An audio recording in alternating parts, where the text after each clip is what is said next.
Japanese reports within the day said arrangements are being made for Japan to provide maritime surveillance radar and other equipment to the Philippines, which would be the first under Japan's new official security assistance framework. This initiative represents Japan's commitment to bolstering security measures and cooperation with the Philippines. The provision of surveillance radars is expected to enhance the Philippines' capabilities for monitoring and safeguarding its territorial interests.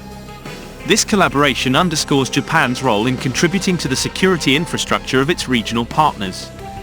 The Philippines is expected to be the first country to benefit from Japan's recently introduced Official Security Assistance (OSA) program, which came into effect in the fiscal year 2023. With Japanese Prime Minister Kishida Fumio coming to Manila for a summit with Pre. Ferdinand Marcos Jr., it is hoped that several agreements and commitments will be made between the two countries. Japan's Official Security Assistance Program only started in April this year, and like-minded countries that need a security boost like the Philippines are expected to benefit from it. This is Japan's new aid policy aimed at providing defense equipment to the armed forces of like-minded countries, which differs from the ODA that Japan previously provided to developing countries for non-military purposes only. It was reported that Japanese Prime Minister Fumio Kishida plans to visit the Philippines on November 3rd and 4 and will propose providing maritime surveillance radars to the Philippines under the OSA framework. Natsuo Yamaguchi, leader of Komeito, visited the Philippines in August and announced the provision of large coastal vessels to the Philippines. Japanese media believes that Japan's move is aimed at strengthening its ties with the Philippines in order to stem China's maritime military activities. Japan's switch from Official Development Assistance (ODA) to the OSA framework means that Japan's previous economic diplomacy in Southeast Asia has shifted towards security and defense diplomacy. The push comes as China rapidly increases its military power, fueling concerns that the United States and its alliance with Japan will not be enough to deter Beijing's expansionist moves. Tokyo is seeking to increase its cooperation with other American allies such as Australia, Britain, South Korea and the Philippines. Kishida will also meet Philippine President Ferdinand Marcos Jr.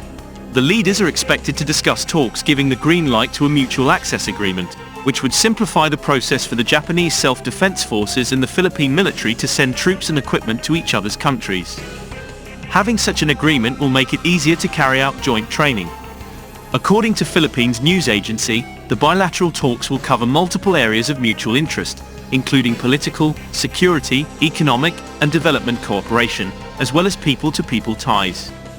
The two leaders are also expected to discuss regional and international issues and reaffirm the strategic partnership between the Philippines and Japan, which was established in 2011.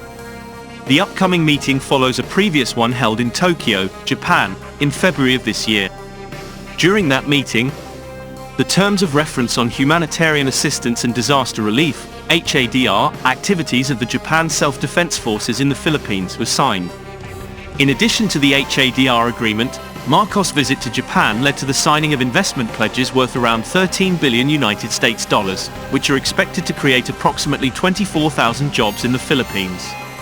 Furthermore, Kishida committed to providing 600 billion yen, $4.6 billion in official development assistance, ODA, and private sector investment to support the Philippines' plan to become an upper-middle-income country by 2025.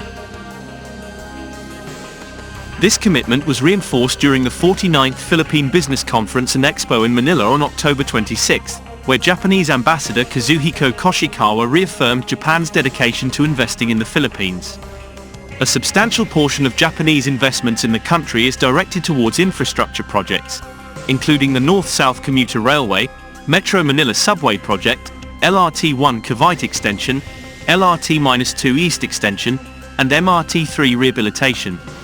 In 2021, Japan stood as the Philippines' second-largest trading partner, third-largest export market, and second-largest source of imports. Additionally, Japan has been the country's largest bilateral source of active ODA, funding a range of initiatives from infrastructure and capacity building projects to education, agriculture, and science and technology support.